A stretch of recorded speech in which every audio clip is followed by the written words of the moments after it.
When Nico González scored his first goal for Manchester City, the commentators didn't talk about Nico. They talked about Rodri. When Nico made a perfect defensive tackle, fans didn't praise Nico. They said, just like Rodri would do. Remember, like a mini Rodri, in terms of, it's a big compliment, but it's had the feeling for the present, the big, that have the duels, and the other one, of course, is miles away from Rodri. Rodri is the best. But when Nico controlled a difficult pass under pressure, analysts didn't highlight Nico's skill. They said, it reminds you of Rodri, doesn't it? Even Pep Guardiola, the man who signed him, called him Mini Rodri, which raises an uncomfortable question. What's it like to be really good at something, but have everyone constantly compare you to someone else? When do you stop being the next Rodri and start being the first Nico González? This is the story of a player trying to step out of shadows that keep following him everywhere. Let's start with the biggest shadow, the one that's been there since Nico was a teenager. When you grow up at Barcelona's La Masia Academy, you're learning from the best youth system in the world, the same place that produced Messi, Xavi, Iniesta, Busquets, players who changed football forever. Nico arrived there with a famous last name. His father, Fran González, was a legend at Deportivo, playing over 550 games and winning La Liga. But Nico wasn't just there because of his dad. From the start, coaches noticed something special: incredible technical ability and an unusually high football IQ for his age. European clubs started circling. Manchester City actually made an offer when he was still a teenager. But Nico stayed, convinced Barcelona was where he'd build his career. And then the comparisons began. Sergio Busquets was Barcelona's defensive midfielder, the player who controlled everything from deep positions. Quiet, intelligent, always in the right place. One of the best ever at that role. Everyone at La Masia started calling Nico the next Busquets, the heir to the throne, the future of Barcelona's midfield.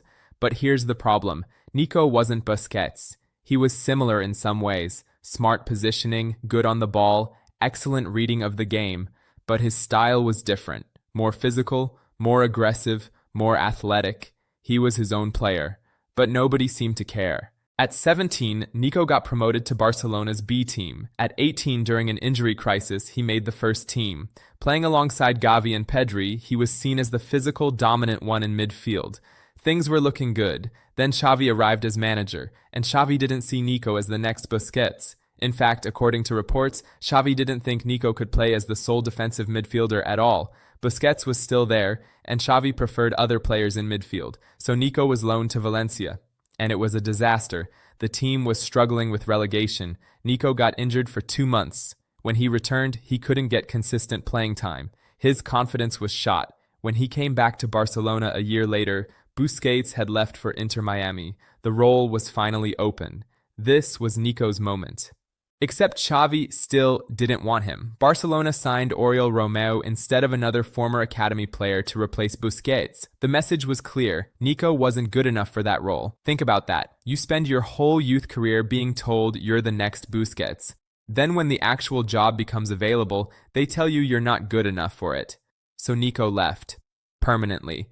Sold to Porto with Barcelona, keeping a sell-on clause, just in case he became something special elsewhere. And you know what happened? Away from the comparisons, away from the shadow of Busquets, Nico became himself. At Porto, he struggled at first.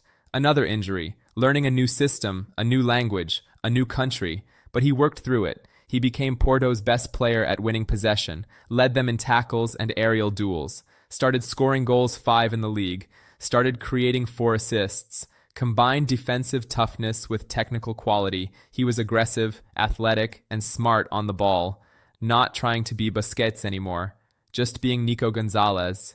And that's when Manchester City came calling with 50 million. But here's where the story gets interesting, because Nico thought he was escaping one shadow only to step directly into another.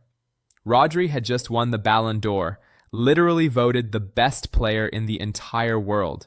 Then he got injured and missed the whole season. City's midfield fell apart without him. They desperately needed a replacement.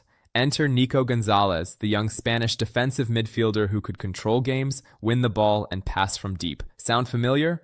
Pep immediately started making comparisons. Mini Rodri, he called him. The similarities were obvious to both Spanish, Both defensive midfielders, both technical and intelligent. And once again, Nico found himself being defined by someone else. His debut against Newcastle was brilliant. He attempted 103 passes and completed 100 of them. 15 passes into the attacking third. 1 tackles, 1 duels, dominated. And what did everyone say? The presence for Nico helped us a lot because these 10 balls, the 50-50, like if he wins 7, you can run. We lose 7, they will run. Just like Rodri, when he controlled the ball under pressure from multiple opponents, using his body as a shield while finding passing lanes, that's what Rodri does. When he stopped counterattacks before they even started by reading the game and positioning himself perfectly, Rodri-esque. Here's what makes this frustrating. Nico is actually quite different from Rodri in important ways. Rodri developed at Atletico Madrid under Diego Simeone, learning the dark arts, how to be aggressive, how to take tactical fouls, and how to disrupt opponents. When he joined City, it took time to adapt to Pep's possession-based system. Nico learned at La Masia, where possession and positioning are taught from age 6. He grew up with a father who was a professional player. Football intelligence has been part of his life since childhood. Rodri is more about experience and adaptation. Nico is more about natural instinct and training. Rodri had to learn Pep's system. Nico already understands it because he grew up in a similar philosophy at Barcelona, and yet everyone keeps acting like he's just a copy. Watch Nico play and you'll see the differences. He's more physical than Rodri, more willing to get stuck into challenges. He actually leads Porto in aggressive actions like tackles and duels. He's also more comfortable playing in a double pivot between 2 defensive midfielders rather than alone. That's because his Barcelona training taught him to play with a partner. In fact, there's a strong argument that City didn't buy him to replace Rodri at all. They bought him to play alongside Rodri once he returns from injury. 2 Spanish midfielders who can both defend, both pass, both control games just in slightly different ways. But the comparisons continue, and they create an impossible standard.